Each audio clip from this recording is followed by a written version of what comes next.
I'm staring at my mother's text message on Sunday morning while sitting in my tiny studio apartment. "You have until Sunday to find somewhere else." It reads. My heart is pounding because my younger sister Harper has already posted renovation plans for her new place on Instagram, complete with mood boards and paint swatches. They think I'm being evicted from my rental. They've always seen me as the invisible middle child who never amounts to much. What they don't know is that I'm their landlord. I own the entire building. My name is Lila, and I'm 32 years old. I work as a financial analyst for a mid-sized investment firm downtown, and for the past 5 years, I've been living what most people would call a double life. Not in any exciting or glamorous way, but in the quiet, methodical way that comes naturally to someone who's spent her entire existence being overlooked. Growing up as the middle child in my family meant existing in a perpetual state of invisibility. My older brother Derek, who's 38 now, was always the golden child. He played football in high school, dated the prettiest girls, and eventually became a real estate agent with what my mother Patricia loved to call natural charisma. Then there was Harper, 6 years younger than me at 26, who arrived late in my parents' marriage like a little miracle baby. She was spoiled from day one, given every opportunity, every chance to shine. And me? I was just there, the responsible one. The quiet one. The one who got decent grades but never made honor roll. The one who played violin but never got the solo. The one who showed up to every family gathering and somehow still went unnoticed. I learned early on that if I wanted anything in life, I'd have to get it myself. So I studied hard, got a scholarship to a state university, worked 2 jobs to cover what the scholarship didn't, and graduated with a degree in finance. I saved every penny I could. I read books about investing. I taught myself about real estate markets and property management. And when my grandmother passed away when I was 27, she left me $20,000. My family never knew about that inheritance. Grandma had always seen me. Really seen me. In a way no one else did. She'd whisper to me at family dinners, "You're the smart one, Lila. You're going to do something special." She made sure the money came directly to me with explicit instructions that I was to use it for my future, not to share it with anyone who hadn't bothered to invest in me first. I took that $20,000 and combined it with the $30,000 ID saved on my own, and I bought a small apartment building in a neighborhood that everyone said was up and coming. It was a risky move. The building had 8 units and needed work, but I could see the potential. The area was 3 blocks from a new light rail station. Coffee shops were opening, young families were moving in. I spent every weekend for 6 months renovating that building. I learned to patch drywall, fix leaky faucets, and refinish hardwood floors. I rented out 7 units and kept 1 modest studio apartment for myself. And here's the thing nobody in my family knew. They were my tenants. My mother Patricia and my sister Harper lived together in Unit 4B. A spacious 2-bedroom apartment with original crown molding and large windows overlooking the street. I charged them $1,200 a month, which was about $300 below market rate, though they didn't know that either. I set everything up through a property management company, so my name never appeared on their lease. As far as they knew, they were renting from some faceless corporation. Derek had lived in the building too for a few years after his divorce, paying full market rate for a 1-bedroom until he moved to a condo across town about 8 months ago. But lately, had been staying with our mother temporarily after his girlfriend kicked him out, sleeping on her couch and complaining about how expensive everything had become. I kept my own studio deliberately modest. IKEA furniture, minimal decorations. I drove a 10-year-old Honda Civic. I bought my clothes at Target. To my family, I looked exactly like what they expected. A single woman in her 30s, barely scraping by, probably drowning in student loan debt. Definitely not going anywhere impressive with her life. They never asked about my work. They never asked about my finances. At family dinners, the conversation always centered on Harper's latest design project or Derek's newest real estate listing. I'd sit there, eating my mother's pot roast, and realize that I could probably announce I'd won the lottery, and they'd just nod politely before returning to whatever Harper was saying about throw pillows. Last week, everything started to unravel. Harper had been complaining for months about needing her own space. She's an aspiring interior designer, which means she has a lot of opinions about aesthetics, and not a lot of actual income. She'd been living with our mother rent-free while she built her brand. which mostly involved posting photos on Instagram and occasionally staging a friend's apartment for trade. At our weekly family dinner, Harper suddenly turned to me. You know, Lila, it's really selfish that you have an entire apartment to yourself when I'm stuck sharing space with Mom. You barely even decorate. You don't appreciate what you have. Id looked up from my mashed potatoes, surprised to be addressed directly. I pay rent, Harper. It's my home. But you're always complaining about money, Shed shot back. You never come on our family trips. You never buy nice things. You're clearly struggling. Meanwhile, I'm trying to build a business and I need a professional space. My mother had nodded along. Harper has a point, sweetie. Maybe you could find somewhere smaller, cheaper. Harper really needs room for her design work. Derek had chimed in, barely looking up from his phone. Yeah, Lila. Stop being so secretive about your finances. If you learn to ask for help instead of hoarding whatever money you have, maybe we could work something out. Family helps family. The irony of Derek, who owed our mother 3 months of back rent for sleeping on her couch, lecturing me about family helping family, was not lost on me. But Id said nothing. Id just finished my dinner, helped clear the table, and driven home to my studio apartment, my hands shaking on the steering wheel. Id tried to explain that I couldn't just leave my apartment, that I had a lease. That it wasn't that simple. But they dismissed every concern. Harper had rolled her eyes and said, "Leases can be broken, Lila. Stop making excuses." Now, staring at my mother's text message on Sunday morning, I realized they hadn't just dismissed my concerns. They'd actively worked around me. I scrolled through my phone with trembling fingers and found Harper's Instagram. Sure enough, posted 3 hours ago. A photo of my building's exterior with the caption, "Dreams do come true when you have family support. My new design studio space is coming together. Can't wait to show you all the transformation. Stay tuned for the reveal."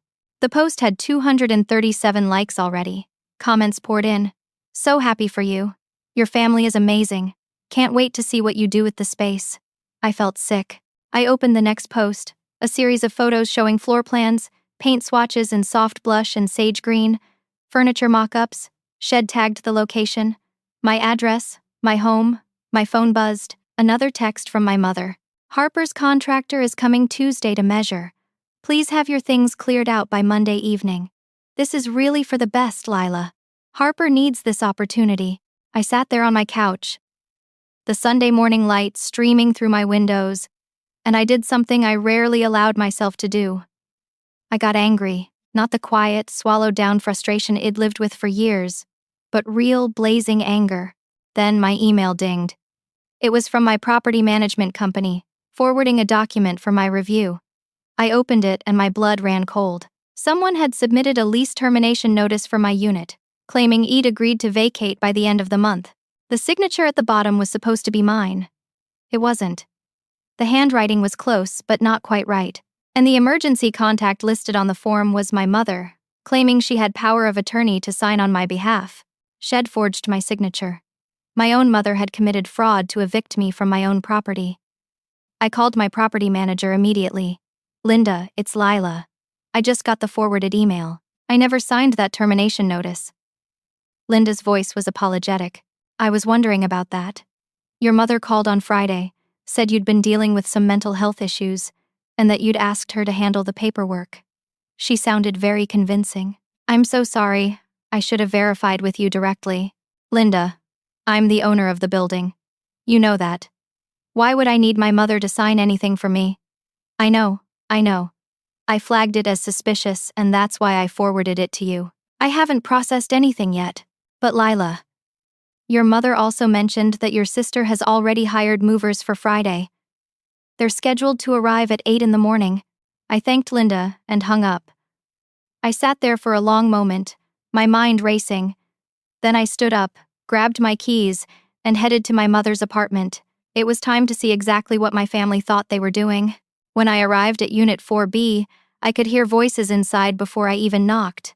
I used my master key, something I'd never done before without warning, but this was my building, and I needed to see what was happening. The door swung open and I found my studio apartment full of people. Harper stood in the center with a tape measure, calling out dimensions to a man in a contractor's vest. My mother sat on my couch, My couch, flipping through paint samples. And there, leaning against my kitchen counter, was Derek, looking at something on his phone. They all turned when I walked in. "Lila," my mother said, not even having the grace to look embarrassed. "We weren't expecting you until later." "This is my home," I said, my voice shaking. "What are you doing here?" Harper lowered the tape measure, her expression annoyed rather than apologetic. "Stop being so dramatic. We talked about this at dinner. You're moving out. I need this space for my business." "We didn't talk about anything," you demanded. I said no. "Actually," Derek interjected, walking toward me with that condescending smile he'd perfected over the years. "You didn't say no. You just made excuses about a lease. Mom handled the paperwork. Problem solved. Mom forged my signature." "That's fraud." My mother stood up, smoothing her cardigan. "Oh, don't be ridiculous, Lila. I'm your mother. I was helping you. You're clearly struggling financially, and Harper needs this opportunity more than you need to cling to a place you can barely afford." The contractor cleared his throat awkwardly. "Should I come back another time?" "No," Harper said firmly. "We're on a schedule. Lila will find somewhere cheaper. She's always talking about budgeting anyway. This is better for everyone." I looked at the contractor. "Sir, I don't know what my sister told you, but I haven't agreed to any renovations. This is still my apartment." He looked between us, clearly uncomfortable. "The work order says the owner approved it through the property management company. I am the owner," I said quietly. Everyone froze. Harper laughed, a sharp, disbelieving sound. "What are you talking about? I own this building. I've owned it for 5 years. You're all my tenants." The silence that followed was deafening. The contractor backed toward the door. "I'm going to step outside." Derek recovered first, his face flushing red. "That's insane. You don't own anything. You're a financial analyst. You make, what, 50,000 a year? Closer to 90, actually. Plus rental income from 7 units." Harper's mouth opened and closed like a fish. "You're lying. You drive a Civic. You shop at Target. You never go anywhere or do anything."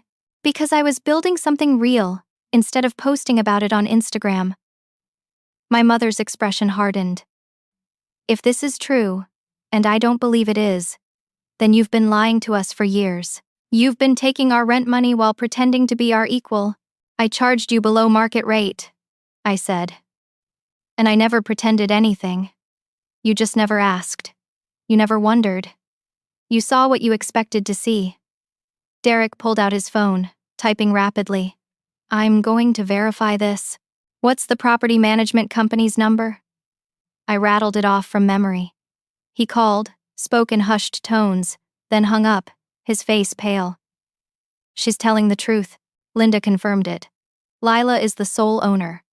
Harper sank onto my couch, her carefully constructed confidence crumbling. "But I already told everyone. I posted about it. I have contractors lined up. I have clients coming to see the space on Friday." "Then you'll have to tell them the truth," I said. "That you assumed you could take something that wasn't yours." My mother stepped forward, her voice taking on that guilt-inducing tone she'd perfected over decades. "Family doesn't keep secrets like this, Lila. Family doesn't lie. Family doesn't forge signatures either." I shot back. "Family doesn't try to steal someone's home." Derek was back on his phone, scrolling through something. His expression shifted from shock to panic. Wait. I've been working on a deal. A big investor wants to buy a building in this neighborhood. I've been trying to contact the owner through the management company for weeks." "Is that you too?" "Yes," I said, watching realization dawn across his face. "I've been investigating you? I've been trying to get insider information from my own sister." "Apparently so." He ran his hand through his hair.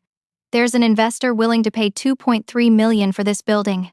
They want to gut it and turn it into luxury condos. I've been positioning myself as the inside man, someone who could convince the mysterious owner to sell. My commission would be almost $70,000. Harper's head snapped up. "Luxury condos? Derek, where would Mom and I live?" He had the decency to look ashamed. "The investor wants everyone out. Fresh start. I figured I'd tell you after the deal closed." I thought it'd have enough commission to help you find somewhere else. You were going to evict your own mother." Patricia's voice was small, hurt. "It's business, Mom. The building's worth way more empty than with tenants. Lila would have made millions. We all would have benefited. Except I never agreed to sell," I said. "And I never would have evicted my tenants, which includes both of you, just for profit." Harper started crying then, not the delicate tears she used to get her way, but ugly, gulping sobs. "My business, my studio. Everyone thinks I'm moving in on Friday. I have a photographer coming. I have a feature and design weekly scheduled for next month. What am I supposed to do?" I looked at my sister, at my brother, at my mother, and I felt something shift inside me. Not forgiveness, not yet, but a kind of clarity. They hadn't seen me because I'd let myself be invisible. But I'd also underestimated just how little they valued me, even in my invisibility. "I need all of you to leave my apartment," I said quietly. "Now. Lila, we need to talk about this." My mother started. "No, we don't. Not right now. You tried to evict me from my own property. You forged legal documents. Derek tried to sell my building out from under me. Harper publicly claimed something that wasn't hers. We're done talking today." The contractor had already disappeared. Derek grabbed his jacket, muttering something about needing air. Harper gathered her paint samples with shaking hands. My mother stood there for a long moment, looking at me like she was seeing a stranger. "I don't even know who you are," she said. "I'm the same person I've always been," I replied. "You just never bothered to look." After they left, I sat alone in my studio apartment, my hands still trembling. I pulled out my laptop and started going through files. Property deeds, tax records, lease agreements, bank statements showing steady rental income and property appreciation, 5 years of meticulous documentation. Then I opened a new document and started typing. I needed to talk to my lawyer. I needed to protect myself, my property, and apparently, even my family from themselves. But first, I needed to understand exactly what Derek had set in motion with his investor. Because if he'd promised them something I never agreed to, this situation was about to get much more complicated. I spent the rest of Sunday digging through emails, making phone calls, and piecing together exactly what my family had been planning behind my back. And with each new discovery, I felt my anger crystallizing into something harder, sharper: determination. It'd been invisible long enough. It was time to be seen. 3 days later, my mother called and asked me to come to dinner. "We need to talk as a family," she said, her voice carefully neutral. "Wednesday at 6. Please, Lila." I almost said no, but curiosity won out. I wanted to see if any of them had processed what happened, if any of them understood the magnitude of their betrayal. I arrived at Unit 4B at 6 sharp, carrying a folder of documents I'd prepared with my lawyer's help. Grace, my attorney and one of my few real friends, had spent 2 days reviewing everything. Her assessment had been blunt. "Your family committed fraud, Lila. You could press charges if you wanted to. At minimum, you need to protect yourself legally." When I walked in, the apartment smelled like my mother's pot roast, that same meal she'd been making every Wednesday for 20 years. Harper sat at the table, her eyes red and puffy. Derek stood by the window, unusually quiet. My mother bustled around the kitchen with forced cheerfulness. "Sit, sit," Patricia said, gesturing to my usual chair. "Let's eat first, then we'll talk." We ate in uncomfortable silence. I noticed Derek glancing at me repeatedly, his expression calculating. Harper pushed food around her plate without eating. My mother kept trying to start light conversation that died before it could take root. Finally, after the plates were cleared, my mother poured coffee and sat down with a determined expression. "I think we all said some things on Sunday that we regret," she began. "I don't," I said. "I told the truth." "That's not something to regret." Derek leaned forward. "Look, Lila. We were surprised. But now that we've had time to think, this is actually an opportunity. You're sitting on a gold mine. That building is worth serious money. My investor is still interested. We could all benefit from this. Your investor who wants to evict everyone and turn it into luxury condos. Details that can be worked out. The point is, you'd walk away with probably $2.5 million after costs. Split 4 ways. That's over $600,000 each. I stared at him. Split 4 ways? It's my building, Derek. I'm the only owner. But we're family, Harper said, speaking up for the first time. You wouldn't have anything if Grandma hadn't left you that money. That was family money. Grandma left it to me specifically. Not to the family, to me. My mother set down her coffee cup with a sharp click. Your grandmother would be disappointed to see you being so selfish, Lila. She believed in family taking care of each other. She also believed in people earning their own way. I countered. She's the one who taught me to save, to invest, to build something real, instead of waiting for handouts. Is that what you think we do? Patricia's voice rose. Wait for handouts. Harper lives here rent-free. Derek owes you back rent. And I charge you below market rate for a 2-bedroom apartment in a rapidly appreciating neighborhood. So yes, actually. Harper's face crumpled. You're being cruel. I'm trying to build a business. I'm trying to make something of myself. And you've been secretly hoarding wealth while watching me struggle. I've been building something while you've been posting about building something. There's a difference. Derek slammed his hand on the table. This is exactly why nobody tells you anything, Lila. You're judgmental. You act superior. You've always thought you were better than us. I've never thought I was better. I just wanted to be seen as equal, but that was apparently too much to ask. My mother stood up, her expression hardening into something I recognized from childhood. Disappointment. I raised you better than this. I raised you to value family above everything. And here you are, throwing our love back in our faces because you have some money now. You forged my signature, I said, my voice shaking. You tried to evict me from my own home. That's not love, Mom. That's not even basic respect. I was trying to help both my daughters, she said. Harper needs a chance. You've always been fine on your own. You don't need as much.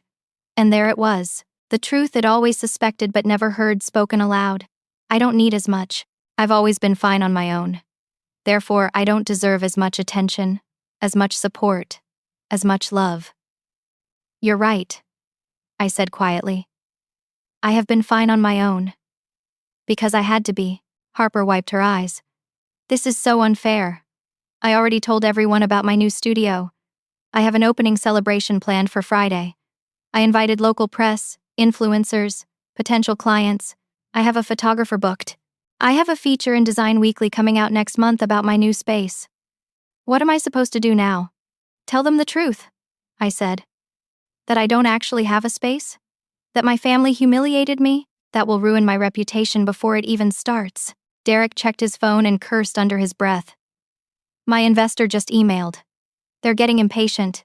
They've given me until Monday to confirm the owner's interest in selling, or they're moving on to another property. Then they'll have to move on, I said. Lila, this is a once-in-a-lifetime opportunity, he pressed. Do you understand what $2.5 million means? You could retire. We all could start over. Mom could get a nice condo. Harper could open a real studio somewhere. I could pay off my debts and start fresh. And the other tenants in my building? The elderly couple in Unit 2, who've lived there for 15 years? The single mother in 3C with 2 kids in the local schools? The graduate student in 1B who can actually afford rent because I keep it reasonable? What happens to them? Derek waved his hand dismissively. They'll find somewhere else. That's not your responsibility. Actually, it is. I'm their landlord. Their homes are my responsibility. My mother sat back down, her voice taking on that wounded quality she used when she wanted to make me feel guilty. Some people work hard, others just exist, she said, and I recognized the words from last week's dinner. I always thought you were just existing, Lila, going through the motions. I never imagined you were hiding this from us. I wasn't hiding anything. You never asked. In 5 years, not one of you ever asked me about my work, my goals, my life. You assumed I was failing because that fit the story you wanted to tell. Harper stood abruptly. I need to cancel everything. The photographer, the press, the Design Weekly feature. She pulled out her phone and started typing frantically. Do you know how humiliating this is going to be? Not as humiliating as stealing someone else's home and pretending it's yours, I said. She looked up, anger flashing in her eyes. I wasn't stealing. Mom said it was okay. She said you'd agreed. I never agreed to anything. Well, maybe if you actually communicated with your family instead of keeping secrets, there wouldn't be confusion. I opened the folder Id brought and pulled out several documents. I need to show you all something. Derek glanced at the papers. What's this? Legal documentation. First, proof that the lease termination was fraudulent. My lawyer has already filed a report with the police about the forged signature. My mother went pale. You called the police on me. I documented a crime. What happens next is up to the district attorney. I'm your mother. And I'm an adult property owner who had her identity stolen. Those things aren't mutually exclusive. I pulled out another set of papers. This is documentation of Derek's communications with his investor, including emails where he explicitly stated that current tenants wouldn't be a problem because he had inside connections to pressure the owner into selling. Derek lunged for the papers, but I held them away. How did you get those? Those are private emails. Your investor, CCD, the property management company, on several exchanges. Linda forwarded them to me as the owner. You were actively conspiring to defraud me, Derek. That's not fraud. That's business strategy. It's conflict of interest at minimum. You're a licensed real estate agent representing a buyer while having undisclosed family connections to the seller. That's an ethics violation. His face drained of color. You wouldn't report me. I already did. I filed a complaint with the state licensing board this morning. They've opened an investigation. Lila. My mother gasped. He could lose his license. His career. How could you? How could I? How could I? He tried to sell my building, displace you, and pocket $70,000 in commission without telling anyone the full truth. And you're asking how I could report that? Harper was crying again. You're destroying our family. I'm protecting myself. There's a difference. Derek's phone rang. He looked at it and his expression shifted from panic to something darker. It's the investor. I have to take this. He walked into the bedroom and closed the door. My mother reached across the table, trying to take my hand. I pulled away. Lila, please. We're family. Families work through things. We made mistakes, yes, but you're making this so much bigger than it needs to be. Can't we just apologize and move forward? What exactly are you apologizing for, Mom? For forging my signature? For trying to evict me? For spending my entire life making me feel like I don't matter as much as Harper or Derek? Which part are you sorry about? She flinched. That's not fair. I love all my children equally. No, you don't, and that's okay. Parents have favorites. But don't lie about it now. Don't rewrite history because it's convenient. Harper slammed her phone down on the table. I just canceled everything. The photographer understood. The press, fine. But Design Weekly is furious. They're killing the feature. They're talking about blacklisting me for wasting their time with false information. You wasted their time, I said. Not me. You could have just let me have it, she said, her voice breaking. You don't even use the space. You have no decorations, no personality, nothing. I would have made it beautiful. I would have made it mean something. It already meant something, I said quietly. It meant I had a home. It meant I built something real. Just because you couldn't see the value doesn't mean it wasn't there. Derek came back into the room, his face ashen. The investor is backing out. They heard about the licensing board investigation. They don't want any association with potential ethics violations. The deal is dead. He looked at me with pure hatred. Are you happy now? You just cost me $70,000. I cost you nothing. Your own actions did that. My actions? My actions were trying to help this family make money. Your actions are tearing us apart. We were already torn apart, I said, standing up and gathering my documents. I was just too invisible for you to notice. My mother stood too, her voice desperate now. What do you want from us, Lila? Tell us what you want and we'll do it. Just stop this. I looked at her. At Harper's tear-stained face. At Derek's fury. And I felt something break loose inside my chest. Not quite grief. Not quite relief. Just a door closing on something that should have ended long ago. I want what I've always wanted, I said. To be seen. To matter. to be treated like an actual member of this family instead of an afterthought. But I'm done waiting for that. I'm done hoping you'll suddenly notice I exist. I walked to the door and turned back. I'll be sending you all formal lease agreements. Standard terms, market rate, rent, proper legal documentation. If you want to continue living in my building, you'll sign them. If you don't, you have 60 days to find somewhere else. Your choice. Market rate. My mother's voice was small. Lila, we can't afford market rate. Then I guess you'll need to figure something out, like I've been doing my entire life. I left them sitting there and drove back to my studio. I sat in my car for 20 minutes, my hands on the steering wheel, trying to process what I'd just done. I'd nuked my relationship with my family. I'd reported my brother to his licensing board. I'd threatened my mother and sister with eviction. And somehow, I didn't feel guilty. I felt lighter. My phone buzzed. A text from Grace. How did it go? I typed back. I think I just became an orphan. Her response was immediate. Good. They were never really there anyway. Dinner tomorrow? You need real friends right now. I smiled despite everything. Yes, please. I went inside, locked the door behind me, and looked around my modest studio apartment. My home, my property, my achievement. And for the first time in 5 years, I let myself feel proud of it. The next morning, I went to my office early. Not the property management office, but my actual office at the investment firm where I'd worked for the past 8 years. I needed to be somewhere neutral. Somewhere that reminded me I had value beyond my family's perception of me. My coworker Janet found me at my desk at 7 in the morning, staring at spreadsheets without really seeing them. You're here early, she said, setting down her coffee. Everything okay?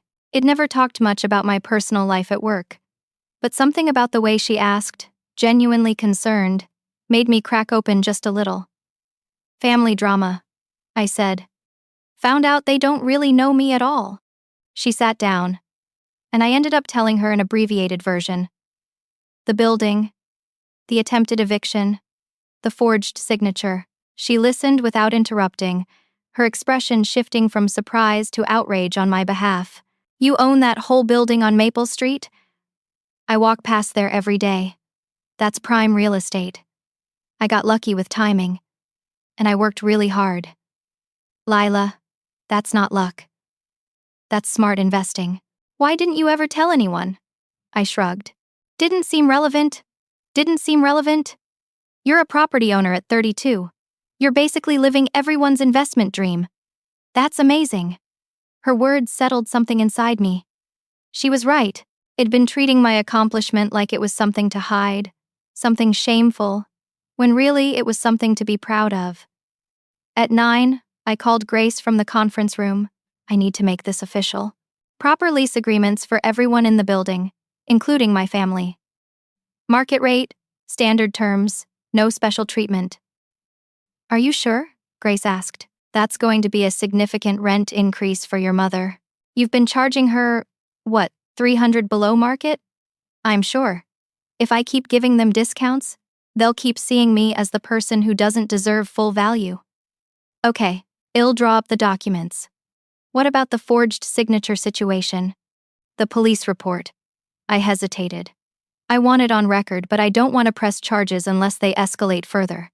Is that possible? We can request the DA decline to prosecute while keeping the report active. It's leverage if you need it later. Do that. And Derek's licensing board complaint. That stands. He needs to face consequences for what he tried to do.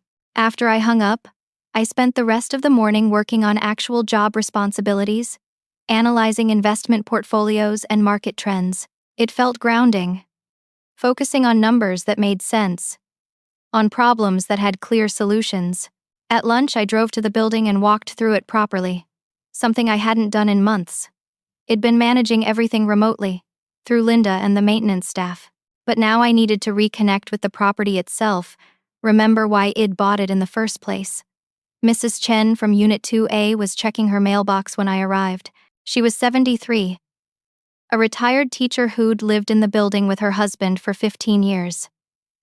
Oh, Lila dear, she said, brightening when she saw me. I haven't seen you in ages. How are you? I'm well, Mrs. Chen. How's Mr. Chen's knee? Much better after the surgery.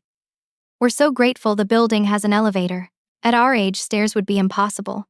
We chatted for a few minutes about her grandchildren, about the new coffee shop down the street, about the building's new energy-efficient windows I'd installed last year. Normal, pleasant conversation. This woman had lived in my building for 15 years, and she knew more about my life in 5 minutes than my family had learned in 5 years. I visited a few other tenants, checking in, making sure everything was working properly. The single mother in 3C, Jessica, was home with her 2 kids, both under 5. Her apartment was cheerful chaos, toys everywhere, children's artwork on the walls. I keep meaning to organize, she laughed, but somehow it never happens. The kids are in a creating phase. It looks like a happy home, I said honestly. It is. We're so lucky to have found this place. Rent is actually manageable here, and the neighborhood is safe. My son starts kindergarten next year at the school 3 blocks away. We finally have stability. After I left her apartment, I stood in the hallway for a moment. This building wasn't just my investment. It was 7 families' homes. Mrs. Chen and her husband aging in place with dignity. Jessica and her kids building a stable life. The graduate student in 1B finishing his doctorate. The young couple in 3A saving for a house. The artist in 2C with the perfect north-facing light. Derek's investor would have displaced all of them for luxury condos that would sit half-empty, owned by people who viewed them as investment properties rather than homes. It'd been right to refuse. It'd been right to report him, and I needed to stop second-guessing myself. That afternoon, I called a family meeting. Not at my mother's apartment this time, but at a coffee shop downtown. Neutral territory. I texted them all. Tomorrow, Saturday, 10 in the morning at Brewster's Coffee. We need to talk. Non-negotiable. Derek responded first. I have nothing to say to you. I typed back, then you can listen. But you'll be there. Or you'll be in violation of your lease for creating a hostile living environment. Harper's response was more plaintive. Do we have to? I can't handle more fighting. This isn't fighting. This is business. My mother didn't respond at all for 3 hours. Then, finally, it'll be there. I spent Friday evening preparing. I printed out copies of the new lease agreements, highlighted the key terms, compiled a folder for each of them with relevant documentation. I rehearsed what I wanted to say, practicing in front of my bathroom mirror like I was preparing for a work presentation, because that's what this was. Business, not family dinner, not emotional negotiation, but a straightforward business transaction between a landlord and her tenants. Saturday morning, I arrived at Brewster's early and claimed a table in the back corner. I ordered coffee and set out 3 folders, each labeled with a name. Then I waited. Derek arrived first, looking haggard. His suit was rumpled, his tie crooked. He sat down without speaking and stared at the folder with his name on it like it might bite him. Harper came next, her eyes hidden behind large sunglasses despite being indoors. Shed dressed down in yoga pants and an oversized sweatshirt. A far cry from her usual carefully curated aesthetic. My mother was last, walking slowly, looking older than I'd ever seen her. She sat down carefully and folded her hands on the table. Thank you for coming, I said, sliding each of them their folder. These are new lease agreements for your units. Standard terms, market rate rent, starting next month. Please review them and return signed copies to the property management office by next Friday. Derek flipped open his folder and laughed bitterly. $1,800 a month for your couch? Mom, that's what you're charging. Derek is month to month with no formal lease, I said. If he wants to continue staying in Unit 4B, the rent is $1,800 for the 2nd bedroom. If he wants his own place, there's a 1-bedroom available in the building next door for $1,300. You're kicking me out. I'm offering you a formal lease agreement. Your choice whether to accept it. He slammed the folder shut. This is revenge. This is business. Harper was reading through her copy, her hands shaking. You're raising Mom's rent by $400 a month.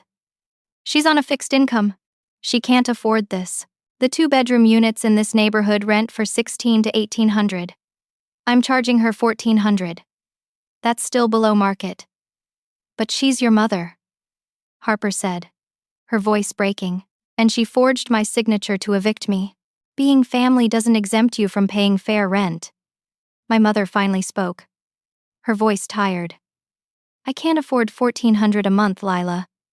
My social security and pension barely cover $1,200. I've been using my savings to make up the difference. It anticipated this. I pulled out another document. Here is a breakdown of expenses for a one-bedroom unit in the building. $950 a month. You'd have to downsize, but it's within your budget. She stared at the paper. You want me to leave my home? I want you to make a choice. You can stay in the two-bedroom and figure out how to cover the rent, possibly by getting a roommate or a part-time job. You can downsize to the one-bedroom. Or you can find somewhere else entirely. Those are your options. Harper leaned forward.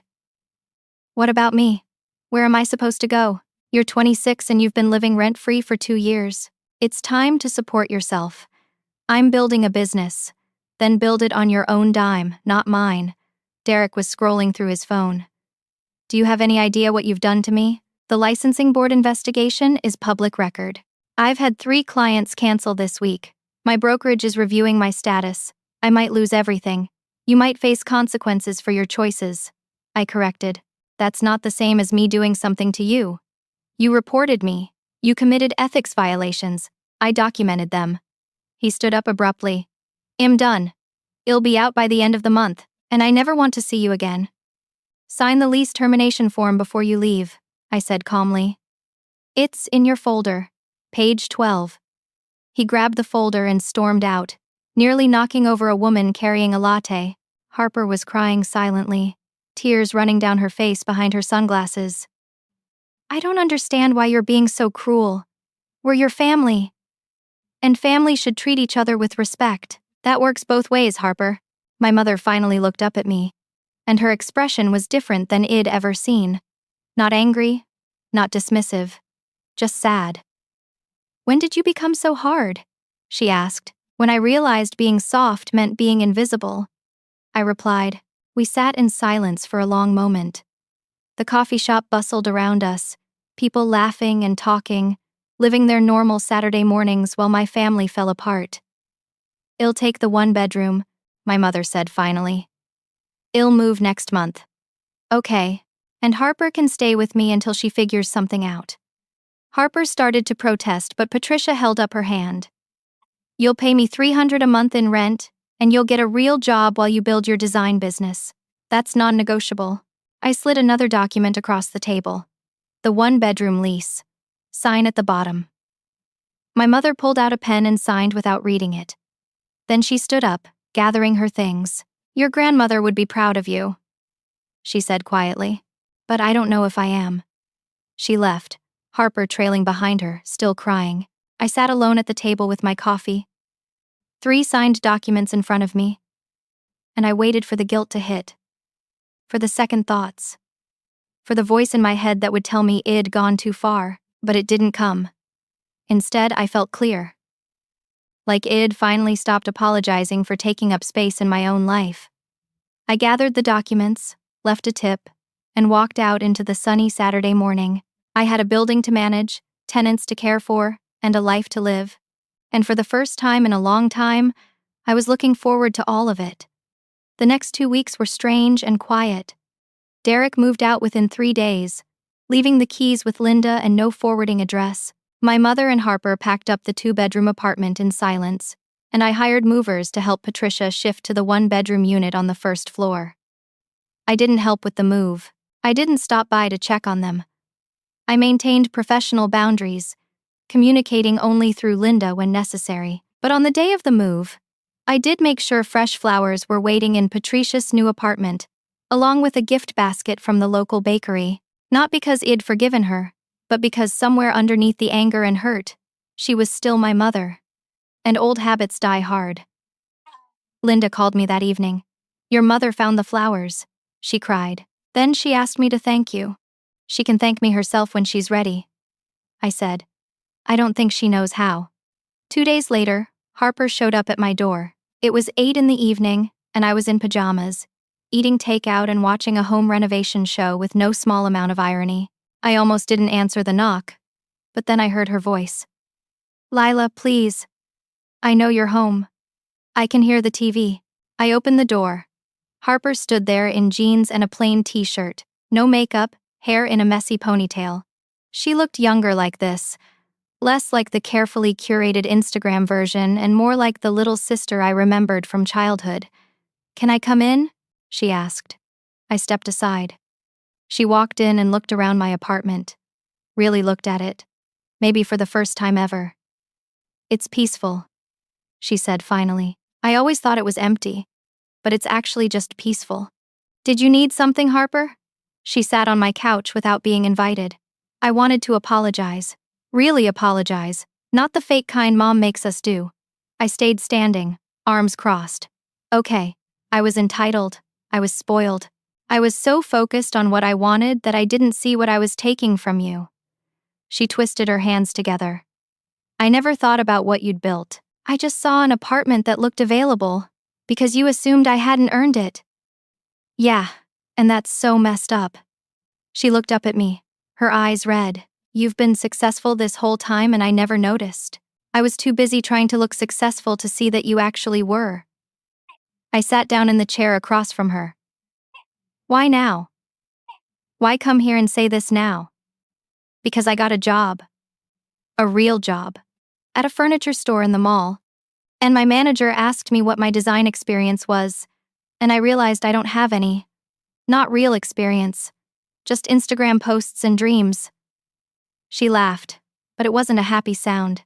"She gave me the job anyway, said everyone starts somewhere. And I realized you've been starting somewhere for years while I was still standing at the starting line, waiting for someone to carry me." "Harper." "No.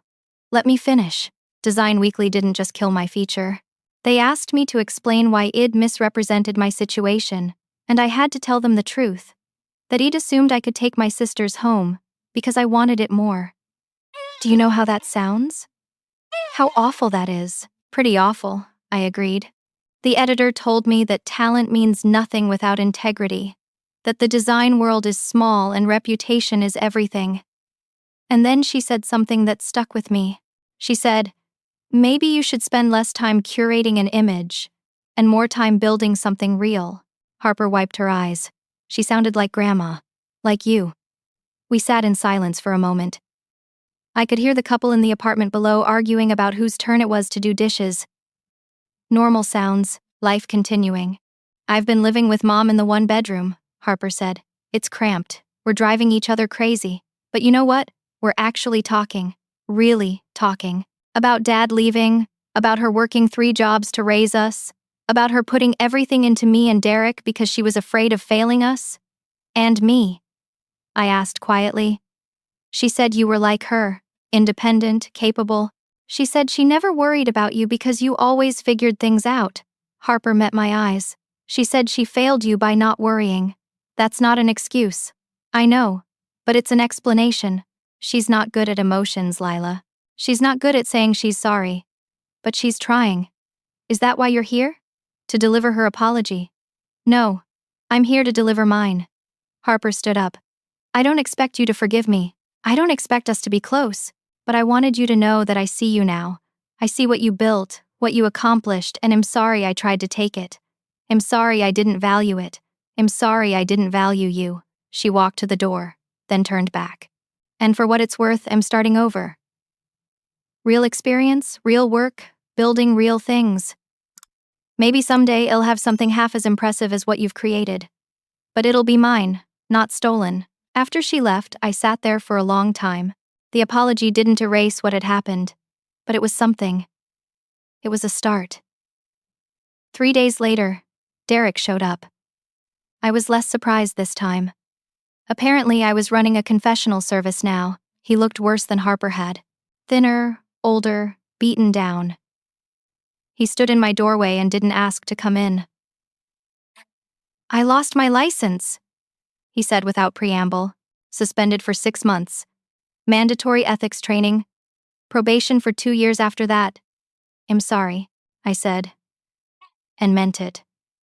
"Are you? You reported me. I'm sorry you're facing consequences. But Derek, what you did was wrong. You tried to profit off displacing your own family. I know. He ran his hand over his face.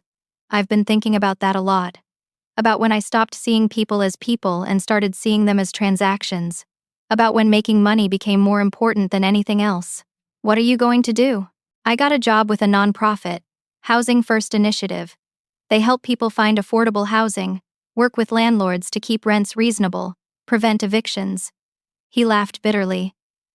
Ironic, right? The guy who tried to evict his whole family now helps people stay in their homes. That's good work. It pays $30,000 a year. I was making 6 figures. But you were miserable. He looked at me in surprise. How did you know? Because you were always angry, Derek. Always chasing the next deal, the next commission. You never seemed happy. He was quiet for a moment. My divorce. Ellen didn't leave me because of money. She left because I chose money over her. Over us. Over everything. He cleared his throat. I'm starting to understand that now. Good. I owe you about $1,200 in back rent to Mom. I'll send it directly to you, in payments if that's okay. $50 a week until it's paid off. That works. And Lila. He finally met my eyes. You were right. About all of it. I'm sorry. After he left, I called Grace. My family is apologizing to me. What does that mean? She laughed. It means you set boundaries and they realized you were serious. How do you feel? Confused. Angry still. But also, I don't know. Less invisible. That's growth, friend. That's what winning looks like. The next day, Linda called with unexpected news. Someone wants to buy the building, but not a developer. An investment group that specializes in affordable housing. They want to keep current tenants, maintain rent control, and preserve the community character. I'm not selling, I said automatically. I know. But they're offering $3.2 million. I thought you should know. $3.2 million. Nearly $1 million more than Derek's investor had offered. Life-changing money, retirement money, never work again money. Tell them thank you, but am not interested. You sure? That's a lot of money, Lila. I'm sure. This building isn't just an investment anymore. It's home. For me and 7 other families. Some things matter more than maximizing profit. After I hung up, I walked to my window and looked out at the street below. At Mrs. Chen walking slowly to the corner store, her husband holding her arm. At Jessica's kids playing on the sidewalk, their laughter carrying up to my window. At the graduate student from 1B sitting on the front steps, reading a book in the afternoon sun. My phone buzzed. A text from my mother. Thank you for the flowers. They were lovely. Not an apology. Not acknowledgement of what she'd done. But it was something. A tiny crack in the wall between us. I typed back. You're welcome. Then I sat down at my laptop and started working on something I'd been thinking about for weeks. A business plan. An expansion strategy. If I refinance the building, I could use the equity to buy another property. Maybe 2. Build a small portfolio of affordable housing. Create more homes for people who needed them. I wasn't just a property owner anymore. I was becoming something bigger. Someone who understood that real wealth wasn't just about accumulation. It was about what you built with it. The lives you touched. The community you created. And I was just getting started. 6 months passed like water flowing downhill, inevitable and transformative. The seasons changed from summer to fall to early winter. And with them, so did my family. Harper was the first to really embrace change. She worked full-time at the furniture store, spending her days learning about textiles and construction, about customer service and realistic budgets. She started a new Instagram account, one focused on affordable design solutions and honest behind-the-scenes looks at building a business from scratch. Her follower count was smaller now, but her engagement was real. One Saturday in October, she knocked on my door carrying 2 coffees and a nervous smile. I have something to show you, she said. I let her in, and she pulled out her phone, scrolling to a post. It was a before and after of her bedroom in Patricia's apartment. The before showed a cramped, cluttered space. The after showed a thoughtfully organized room with creative storage solutions and thrifted furniture shed refinished herself. I did this with $200 and a lot of YouTube tutorials, she said. And people love it. Real people with real budgets who can actually use the ideas. It's beautiful, Harper. I'm getting client inquiries, small stuff. Help me organize my closet. Can you redesign my living room for under $500? Nothing glamorous, but it's real work. Work I'm earning. I'm proud of you. She looked at me, surprised. Really, really, you're building something authentic. That matters more than whatever you were trying to create before. She stayed for an hour, and we talked about her work, her goals, her slow, painful lessons about the difference between image and substance. It wasn't like our relationship was fixed, but it was different. Better. Built on honesty instead of assumption. Derek's transformation was harder, messier. Head moved into a small apartment across town and thrown himself into his nonprofit work with the intensity of someone trying to atone for past sins. He called me once a month, always on Sunday evenings, and we'd have awkward but genuine conversations about his cases, his clients, the families he was helping stay housed. I met a woman yesterday, he told me in November. Single mom, 3 kids, facing eviction because her landlord wants to renovate and triple the rent. She was crying in my office, saying she didn't know what she'd do. Could you help her? Yeah, we found her a place. Nonprofit owned, affordable, stable. And you know what she said? She said, "You saved my life." And I realized that's worth more than any commission I ever made. How are you doing financially? I asked. Broke, he laughed. But okay. I mean, I'm learning to live on a lot less. Cooking at home, shopping at thrift stores. It's humbling, but in a good way, I think. The ethics training, brutal but necessary. I had to write a 10-page reflection on conflicts of interest and how my actions harmed people. Writing about what I tried to do to you, to Mom, to our tenants. It made me face who I'd become. And who are you now? Still figuring that out. But someone better than I was. I hope. My mother was the slowest to change, as I'd expected. She was set in her ways, proud, unwilling to admit mistakes easily. But the 1-bedroom apartment had forced something in her to shift. She couldn't maintain the same lifestyle, the same patterns. She had to adapt. In December, she invited me to lunch at a diner near the building. We sat across from each other in a worn vinyl booth, and she ordered the chicken salad sandwich she'd been getting there for 20 years. I got a part-time job, she said after the waitress left. I tried to hide my surprise. Where? The library. 15 hours a week, shelving books and helping with programs. It's not much money, but it covers the gap in my rent. How do you like it? I love it, actually. She smiled, and it was genuine. I'm around people all day. I help kids find books for school projects. I run a knitting circle on Thursday evenings. I feel useful. That's wonderful, Mom. She looked down at her hands. I was lonely before. I didn't realize how lonely until I wasn't anymore. It built my whole life around you kids, and when you all grew up and left, I didn't know who I was. Is that why you focused so much on Harper? Partly. She needed me. Or I told myself she did. It gave me purpose.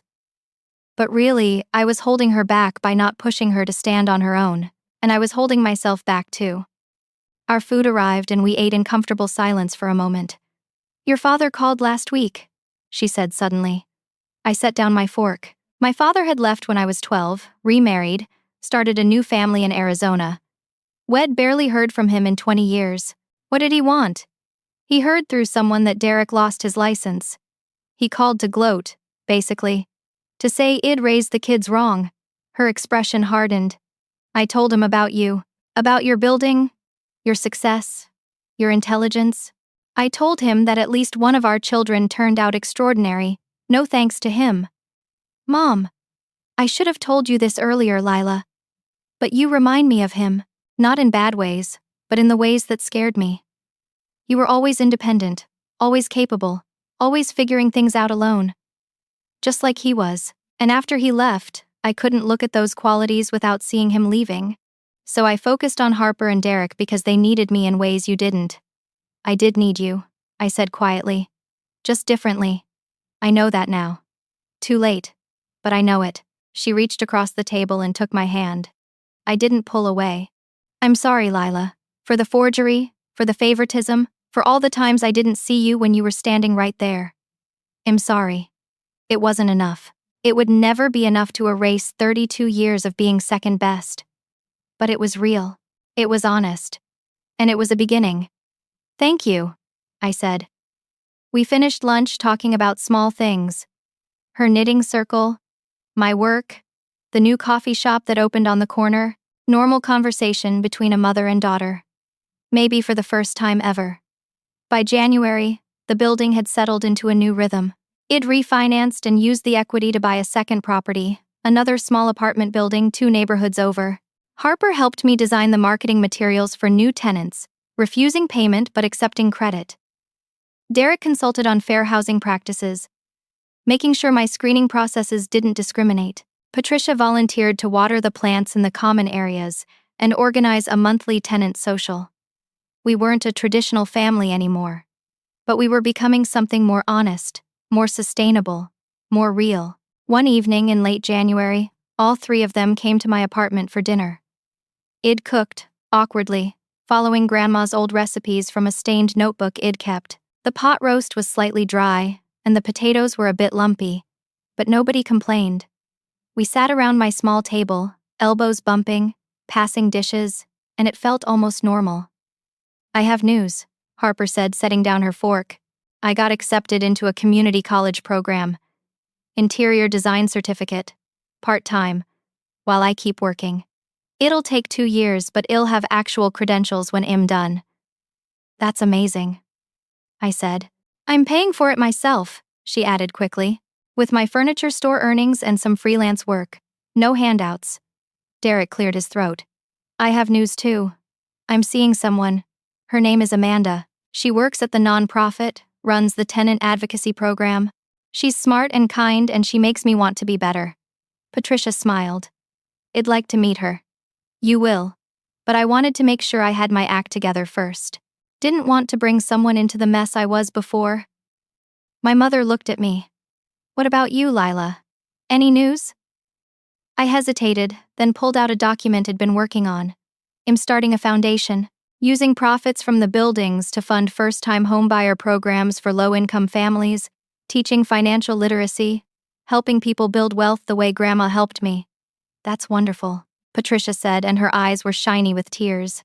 "I'm calling it the Ruth Foundation, after Grandma. She gave me a chance when nobody else was paying attention. I want to do that for others." Harper raised her water glass. "To second chances, and first chances, and to actually seeing each other." We clinked glasses, mismatched cups from my hodgepodge collection, and drank to new beginnings. Later, after they'd left and I was cleaning up dishes, I found myself looking at Grandma's photo on my shelf. She was smiling in the picture, standing in her garden. Dirt on her hands and joy on her face. "I hope I'm making you proud," I whispered. And somehow, I knew she was. Thanksgiving arrived with unexpected warmth for late November. It agreed to host, which felt surreal given where we'd been less than a year ago. My studio was too small, so I reserved the building's courtyard space, the one I'd renovated with Harper's help, into a community gathering area with string lights and potted plants and comfortable seating. Mrs. Chen and her husband came.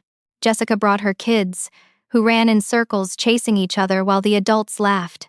The graduate student from 1B brought his boyfriend. The young couple from 3A brought homemade pie. It wasn't just my family anymore. It was the whole building, this little community we'd built together. Derek arrived with Amanda, who was exactly as had described. Smart, warm, with laugh lines around her eyes and dirt under her nails from the community garden she managed. She shook my hand firmly and said, "I've heard so much about you. Derek talks about his brilliant sister all the time." I looked at Derek in surprise. He shrugged, embarrassed but pleased. Harper came with her manager from the furniture store, a woman named Carol who'd taken Harper under her wing and taught her everything about the business. "Your sister has real talent," Carol told me. "But more than that, she's willing to work. That's rare." Harper beamed, and I realized she looked different. Confident in a way that came from earned accomplishment rather than borrowed validation. My mother arrived last. Carrying 3 pies she'd made herself, she moved through the crowd greeting everyone, laughing with Mrs. Chen about a knitting pattern, admiring Jessica's kids' drawings, complimenting the courtyard decorations. "You've built something special here," she told me quietly. "Not just the building. The community. These people love living here. It's what Grandma would have wanted," I said. "It's what I should have taught you to want. But you figured it out yourself, like you always do." As the sun set and the string lights came on, I looked around at this gathering. At my imperfect family trying to be better. At my tenants who'd become friends. At this building that represented so much more than property value. Derek stood up and clinked his glass. "I want to say something. A year ago, I was a different person. Selfish, greedy, blind to what mattered. I tried to sell this building out from under everyone here because I only saw dollar signs." He looked at me. "My sister stopped me. She stopped all of us from making terrible mistakes. And I'm grateful." Harper stood next. "I tried to take something that wasn't mine because I thought wanting it was enough. Lila taught me that building something real takes work, integrity, and patience. I'm still learning, but I'm learning from the best." My mother was the last to stand. "I failed my daughter for most of her life by not seeing her. But she succeeded anyway. She built this, all of this, while I was looking the other way. Lila, I can't undo the past, but I promise to see you clearly from now on." I stood too, my throat tight with emotion. I learned something this year. Being invisible wasn't my weakness. It was my protection while I built something real. But staying invisible would have been giving up on myself. True strength isn't just in what you build in silence. It's in knowing when to step into the light and say, "I matter. This is mine. And I deserve to be seen." I looked at my family, at my community, at this life I'd created. Some of you hurt me. Some of you didn't see me. But you're all trying now. And that's what matters. People make mistakes. Families hurt each other. But we also get chances to do better. To be better. And that's what we're doing here. Mrs. Chen raised her glass. "To Lila, the best landlord we could ask for." "To Lila," everyone echoed, and I felt tears sliding down my cheeks. As the evening wound down and people started heading back to their apartments, I found myself alone in the courtyard with the string lights casting warm shadows. I pulled out my phone and scrolled through my photos, finding one of Grandma in her garden. I'd built this from her gift, yes, but also from my own determination, my own vision, my own refusal to stay small just because others couldn't see me. And now I was using it to lift others up, to give them the chances I'd had to fight for. My phone buzzed. A text from someone I'd been dating for 3 months, a kind, quiet man who worked at the library with my mother, and who'd asked me about my dreams on our first date. "How's Thanksgiving going?" "Good," I typed back. "Really good. Wanna come over later? I'll bring wine." I smiled and looked around the courtyard one more time. This building, these apartments, this community, it was all mine, not because I was hiding it anymore, but because I'd earned it, claimed it, and was choosing to share it with people who deserved a chance. My worth existed whether others saw it or not, but it felt good to finally be seen. As I walked back to my apartment, I thought about everything that had changed in a year: the betrayal, the confrontation, the consequences, the slow rebuilding of relationships that should have been broken beyond repair but somehow weren't. We were all different now. Better, I hoped. I'd learned that sometimes the people who overlook you aren't trying to hurt you. They're lost in their own stories, their own fears, their own limitations. But you don't have to shrink to fit their narrative. You can build your own story, write your own ending, and invite them to join you there, if they're willing to see you as you really are. And the ones who rise to meet you, who put in the work to really see you, those are your people. The rest is just noise. I unlocked my door and stepped into my studio apartment, my home, my achievement. It wasn't fancy. It wasn't impressive to look at, but it was mine. Built with my own hands and my own mind and my own stubborn refusal to stay invisible. And that was worth more than any luxury condo, any family approval, any external validation could ever be. I poured myself a glass of wine and sat by the window, looking out at the building I owned, the community I'd created, the life I'd built. The string lights were still glowing in the courtyard. Laughter floated up from the apartments below. Somewhere, A child was singing. Life, continuing. In all its messy, beautiful, imperfect glory. My phone buzzed again. Harper sending a photo from earlier.